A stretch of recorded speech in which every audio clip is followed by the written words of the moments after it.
change in the Iberian Peninsula, modern-day Spain and Portugal. Fernando was the first Christian king in Spain since the Visigoths to rule as a major power. Before that, the Muslim rulers of Spain had utterly dominated the peninsula. From their magnificent capital of Córdoba, the Umayyad caliphs had ruled most of modern-day Spain and Portugal, with the tiny Christian states of León, Navarre, Aragon, and Barcelona clinging to life on the northern fringe.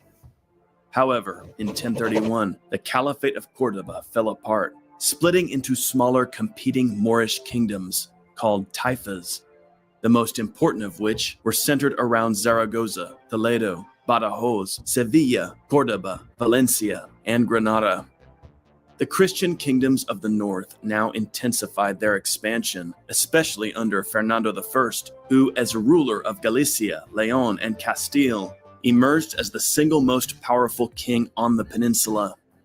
In 1064, he conquered Coimbra from the Muslims, but most importantly, he extracted tribute payments from the wealthy Taifa states of Al-Andalus, the heartland of the Muslim South.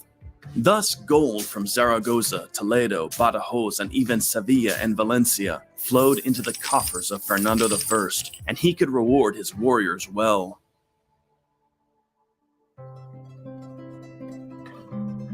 In this energetic court of King Fernando I grew up young Rodrigo Diaz, where he was companion in arms to the king's eldest son, Sancho, heir to Castile. The frontier territory of Castile was at the forefront of Christian expansion. Like the rest of the Christian north, Castile lacked the opulent, wealthy cities of Muslim Spain, with their sprawling districts filled with gourmet foods, expensive silk garments, lavish pleasure gardens, and poets and scholars.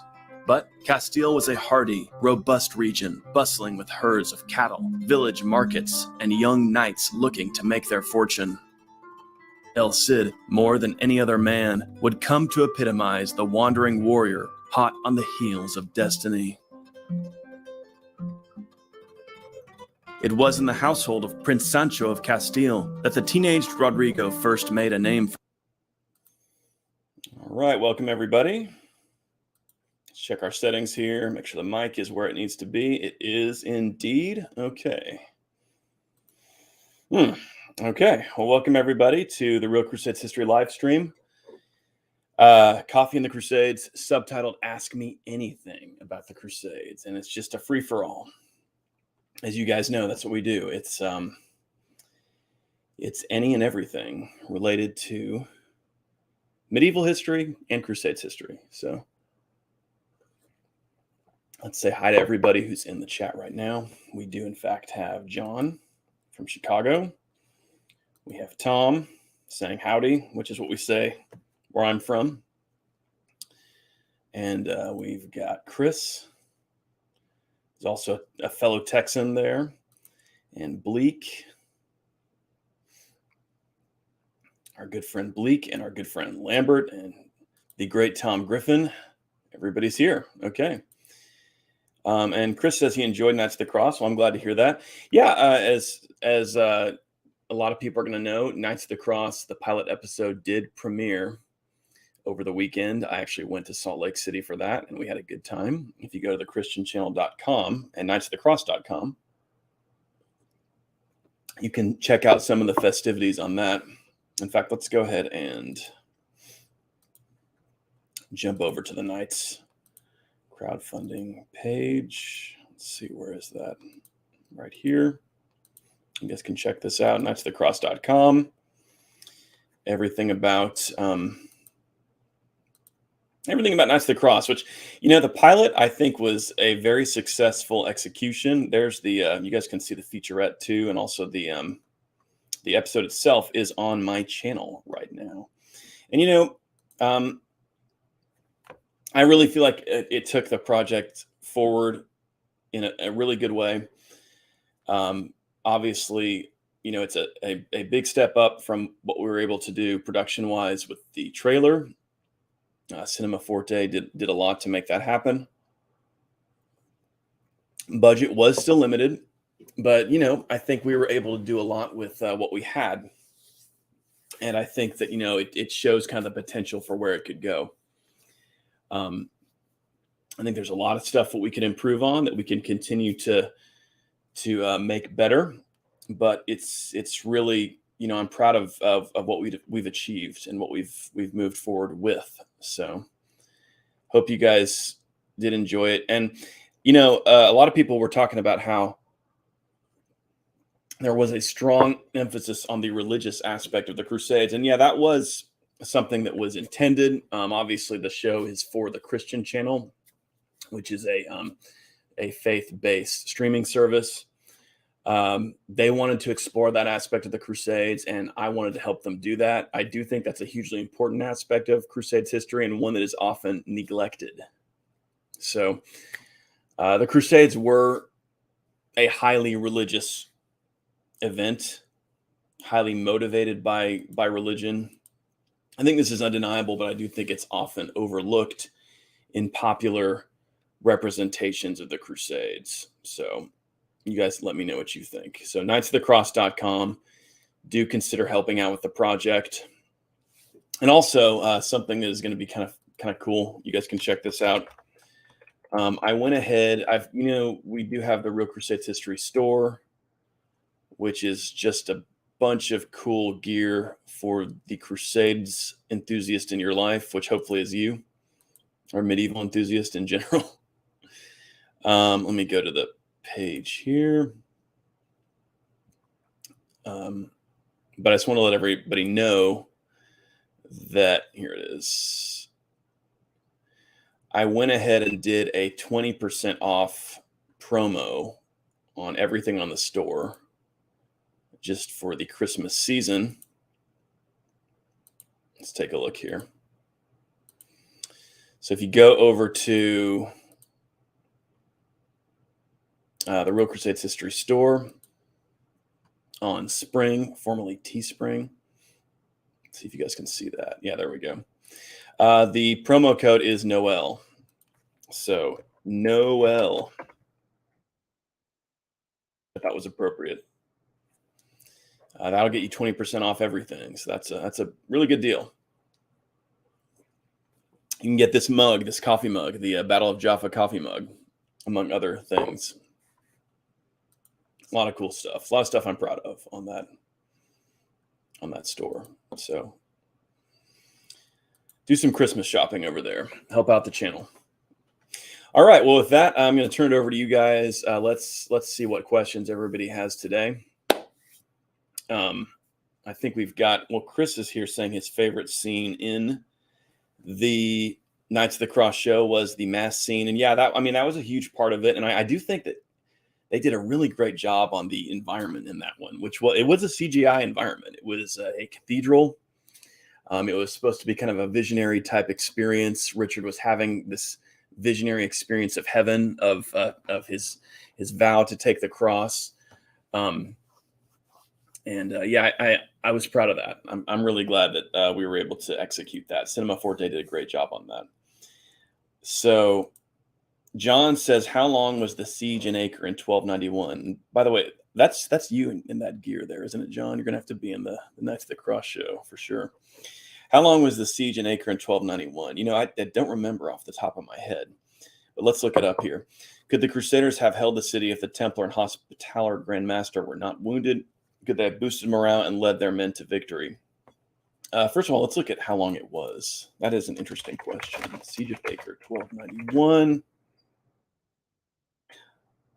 I want to do a video on that soon. That's an epic battle for sure. So from April 4 to May 18, so over a month in 1291. Interesting. So the interesting thing about your question here, John, is could they have really held out?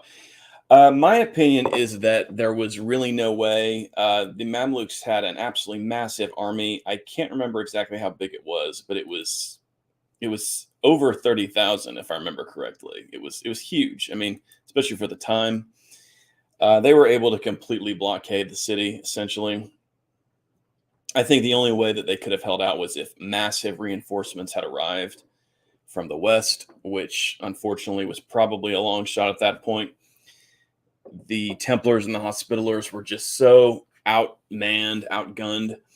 They just didn't have the numbers to really keep control of that city. But they fought with incredible courage. I think we can all agree on that. The heroism displayed at the siege of 1291 is just, it's hard to overstate, especially the end point where the Templars and the Hospitallers were holed up in the fortress by the coast.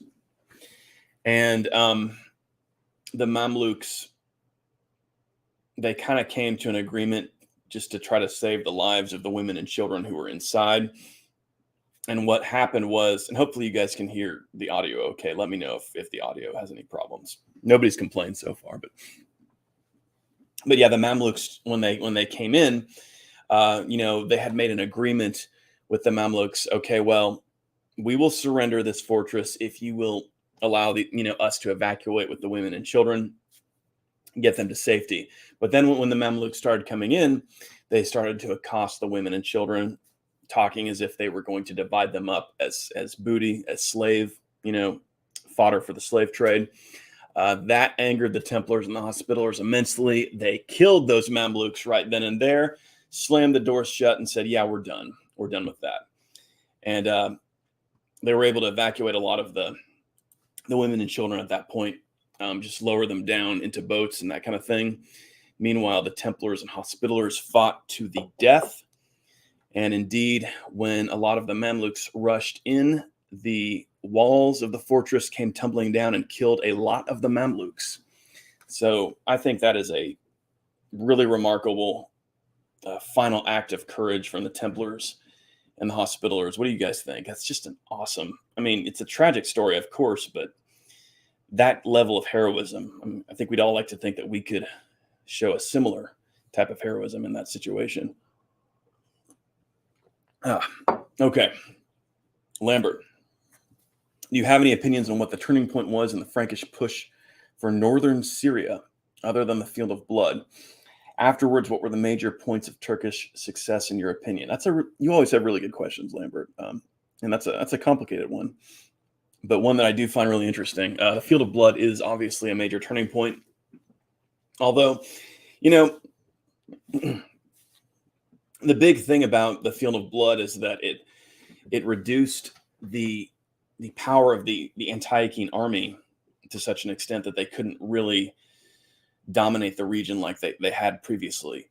And I think the thing we have to consider is, okay, well, what if there'd been, a major re-injection of manpower into the Principality of Antioch at some point? That could have changed the whole thing. But the reality is there just wasn't to the degree that was necessary. The king of Jerusalem had to scrounge for, husbands of the recently widowed, ladies of the various castles to replenish the army as well as he could. But, I think obviously Zengi is a really important point. Once you have kind of this buildup of this major Turkish power, which controls both Mosul and Aleppo, you have the makings for a really substantial Turkish power center that can really push back against the Principality of Antioch. And at that point, the ability of the Antiochian army was just a lot smaller. The military establishment was quite a bit smaller than it had been previously. So I think Zengi is pretty crucial. But yeah, that is really the turning point. From then on, Antioch is never the hegemonic power in the north of Syria like it was in the aftermath of the First Crusade. So certainly Zengi was crucial in terms of just he was able to conquer some of those castles that had been such a sticking point, in the era of Baldwin II. Baldwin II campaigned hard to retake a lot of those castles to the east of Antioch, and Zengi was able to take quite a few of those. There was a certain point when only Harim was the major boundary line. At that point, it was just a lot thinner of a defense system than had existed previously. And okay. John says, yes, that's me. Excellent. Chris, when did the Hospitaller mantle change from black to red? I don't have the answer to that off the top of my head, Chris. I'm sorry. I believe that was sometime after the Crusades era proper, like when we get into the 14th, 15th centuries. And Sam is here. Sam says, hello. Sam was instrumental in making the pilot possible. Thank you for that, Sam. John, I belong to a Crusader reenactment group called the Besant Brotherhood. We are 500 plus members strong in North America, Europe, and the Levant. Well, we could probably use your services once we get into the other episodes of Knights of the Cross, which, that is something we should kind of touch on. Spread the word about Knights of the Cross if you guys can. Take that pilot and share it with people you know. Let them know what we're doing. Encourage them to kick in a few bucks, because the idea is that this is a presentation of what we're capable of. And, even given the limited resources we have, I mean, if we can raise even $300,000, I mean, the level of quality we can do, I mean, doing some really major battle scenes, which I think would be so huge. Yeah. And Welsh Muslim Dave here says, peace be with you, Stephen. Thank you for that. And wants to know more about the TV show. Yeah. And I think we've kind of jumped into that. I enjoyed the pilot as a Muslim. I love history and an honest history of the Crusades, especially. Well, I appreciate that, Welsh Muslim Dave. And I do think we'll get into the character of some of the Muslim historical figures. I'm really interested in exploring the back and forth between Ala Adil, Saladin's brother, and Richard the Lionheart. They developed a certain friendship, a certain respect for each other that I think we can explore. We certainly don't want to portray the Muslims as, baddies. We want them to come across with their own motivations. We want the historical integrity of their perspective to come through as well. I think that will make for a lot more interesting plot, a lot more interesting tension in the storyline. I mean, if we can kind of understand where both of these sides are coming from, I think you guys would all pretty much agree that that is the way to go. One problem with Kingdom of Heaven is, of course, Ridley Scott couldn't help himself. He had to portray the Crusaders as just these mustache twirling bad guys.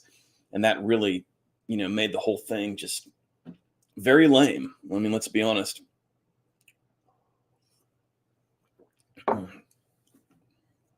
So we don't want to do that. We want complex characters on both sides, characters that are true to their historical qualities. Okay. Yeah, I want to try to go to that at some point. In fact, I would love to go there with a camera crew and get some really interesting footage. Chris, were the Teutonic Knights involved in the wars against the Mongols? There was a long-standing tradition that they fought at the Battle of Legnica, which was one of the major battles in Poland that the Mongols won. But a lot of the historians have stated that they think this is not accurate, that it was just the Templars who were there. That may be true. There's very strong evidence that the Templars were at Legnica. The Teutonic Knights, I believe, were involved in some of the borderland skirmishes with the Mongols. I'd have to kind of confirm some of that, though. All right, guys, I will be right back. Let me pull up. Let's pull up the Knights featurette here, and you guys can watch that for a second. I'm going to run and grab something else to drink here. Let's put this up for you guys. Knights of the Cross featurette. This will give you a little bit more info too, Dave, on the... There we go. Okay.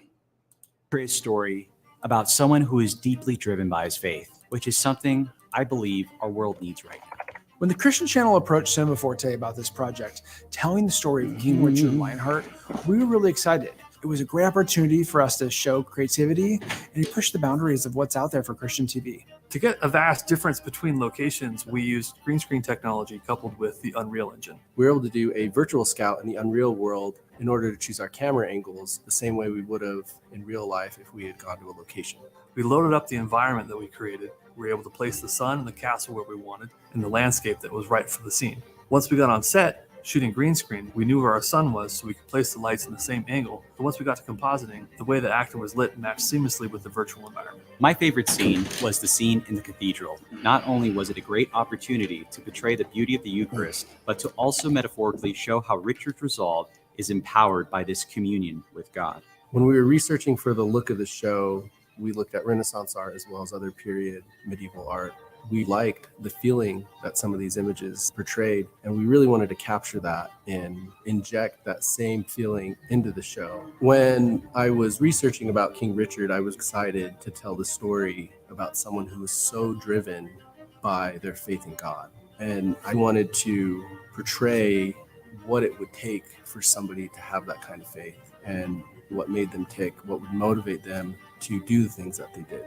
Another thing that I loved about the story is that it casts light on just how imperfect faith is. Faith is a work in progress, and our characters in the scenes ebb and flow between supporting each other and doubting. And I think it's a really interesting portrayal of what faith is and what it means to our audience. It's been a pleasure to be able to work on this project and to have the opportunity to tell the story of King Richard, someone who's so well known to so many. Join us and help us make the most epic Crusader production of all time. All you have to do is go to knightsofthecross.com and select a pledge. Okay, there we go. Okay, John is saying, I haven't seen Knights of the Cross yet. Where's the best place to stream it? Go to my YouTube channel, actually. If you just go to the YouTube channel, it's right there at the front of the page. Episode 1 is exclusive, or not exclusive to my channel. It's also on christianchannel.com. But yeah, it's over there. Here's a good, yeah, Chris says the actor who played Richard was pretty good. Yeah, he's a good guy. John Wilson as Richard, Devin Tanner as Sir William the Knight, and we had Ellie Mellon as Richard's sister Joanna, and then Tom Cowan as the spirit of King Henry II. So he did a great job. Tom Cowan did a great job. And Tom and John were both at the premiere, and it was a lot of fun to hang out with them. A lot of good people at the premiere. We had a lot of supporters there. We had a lot of the crew showed up, came out to be a part of it. So it was great. But yeah, we got some good actors, really good film crew. And Muslim Dave says the purgatory scene was very odd and unnerving. Yeah, I guess that was kind of the idea. It was supposed to be kind of disturbing. And here's a good question. Can you tell us more about the research process for the show? Please, I imagine this was very intensive and very broad. Yeah. Excuse me. Well, I think that a lot of it was done really by me personally, and a lot of it came from the book that I'm finishing up about the Third Crusade, which is going to come out. It's done. I'm still editing it a little bit. I'm nitpicking it, but so a lot of the research came from that. We really had to narrow, like the first idea I came up with was very ambitious and we just didn't have the money to do it. I wanted to show more battle scenes, more stuff about the siege, a little bit more, view of this, of the siege equipment and stuff like that. And everybody was like, we're not quite there yet. But so we focused more in on Richard's illness and some of his internal character issues, anxieties, fears, hopes, the spiritual battle versus, his political concerns, memories of his father's failure to really come to the aid of Holy Land. So we did a lot of that, and the idea of Richard seeing this vision of his father in purgatory, that is something I came up with. I'm pretty sure, hopefully I didn't read that somewhere. And now I just think I came up with it, but yeah, it's something, it was an idea I kind of thought would be a good way to explore, his anxieties and the things that must've been preoccupying his mind. But we used a couple of things that were direct from the source material. Like, for example, a lot of the quotes from Richard, like where he talks about this land sanctified by the blood of Christ, that's direct from one of his letters, from a letter he wrote back to the West during the Crusade. There's also a poem that Richard's sister recites, talking about a memory from childhood. And that poem she's reciting is a real medieval poem written by, sorry guys, I'm like getting over a cold or something, written by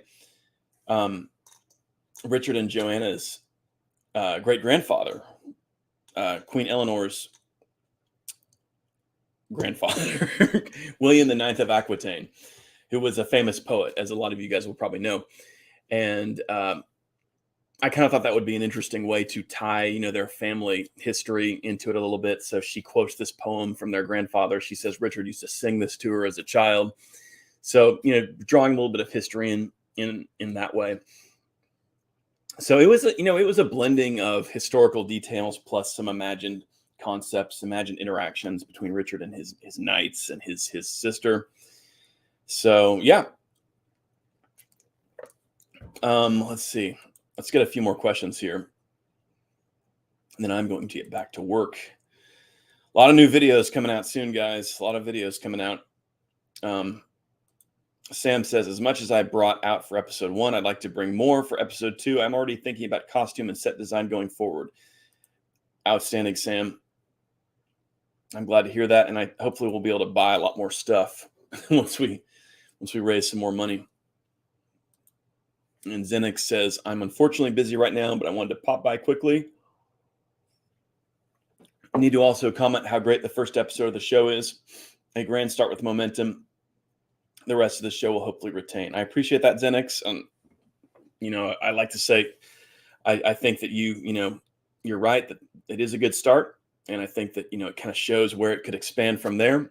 The potential to have grander battle scenes, grander situations. We kind of started off with something a bit more intimate, something more stripped down. And I think that, the execution was very, it was there. I mean, it was very professional. It was like the CGI. I think that Cinema Forte just did a great job on that. So thanks for that, Zenix. And here's another one from Welsh Muslim Dave. I know you have to strike a balance between true historical representation and entertainment for the show. How will this affect the character's mentality and views on peoples or events depicted? Well, the main place that we sort of limited ourselves was just in terms of budget limitations. But in terms of trying to stay true to the mentality of the time, I think we really did that. We tried to base, the dialogue as much as possible on stuff we know about, the Third Crusade and these individuals from the source material.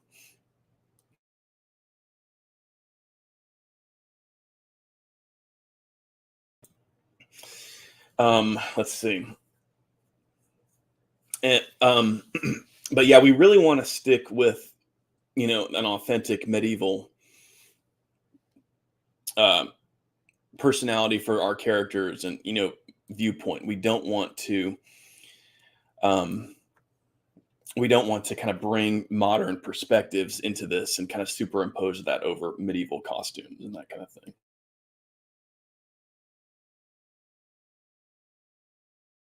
Okay. I'm trying to mute every time I'm kind of hacking and sucking snot up through my nose or whatever.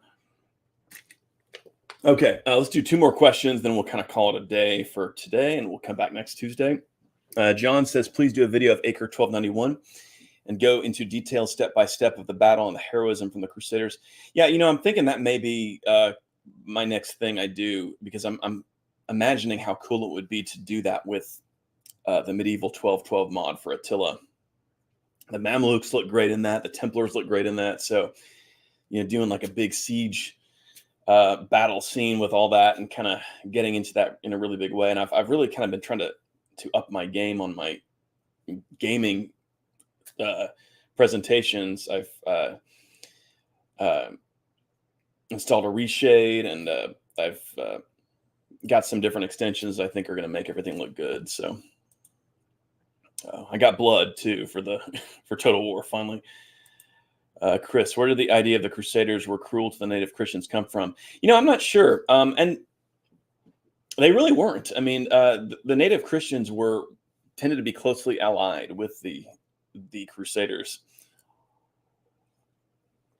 There were some circumstances where there were tensions and problems, but not very often. For the most part, it was that was a strong alliance, which is interesting, given that they really came from two very different parts of the world. All right, last one here from Lambert. Yes, agreed. And John, I'll say this: I don't really play so much as just try to get footage. I mean, of course, I've learned to play and make it work that way, but I'm so focused on like visuals as I'm okay, will this look cool? Let's get this angle here and try to make these guys do this. But it's a great tool for doing YouTube documentaries on history. I mean, it looks so good. All right, last one here from Lambert, and then we'll call it a day for now. I read a chronicle that stated a Robert of Flanders and a sizable Frankish force besieged and defeated a Bedouin bandit stronghold in the mountains of Gilead around 1139. Any insights if true? I would have to follow up on that, Lambert. Do you know where that came from? I don't think that wouldn't be in Fulker of Chartres. So maybe that would be in William of Tyre or something like this, or maybe from one of the later chronicles. I don't know. 1139 is fairly early, but that's not at all an unusual type of thing. In fact, that was probably the bulk of the type of warfare that happened in the Crusader states, was this small scale hit and run raids and small forces of knights, go into this area, hitting this or attacking that, raids back and forth, that kind of thing. So, all right, guys, well, that's probably going to be it for today. We do these for about half an hour, just in case anybody doesn't know. And also, guys, go to this link right here. This is the Real Crusades History store over on Spring. 20% off on everything. Use the code Noel for the season. So the code Noel will get you 20% off on all Real Crusades History gear. And also go to knightsofthecross.com and donate to the Knights of the Cross project, and make sure you watch the pilot episode on my YouTube channel, Real Crusades History. So go check that out. And with that, I will see everybody next Tuesday. Until then, have a great Thanksgiving.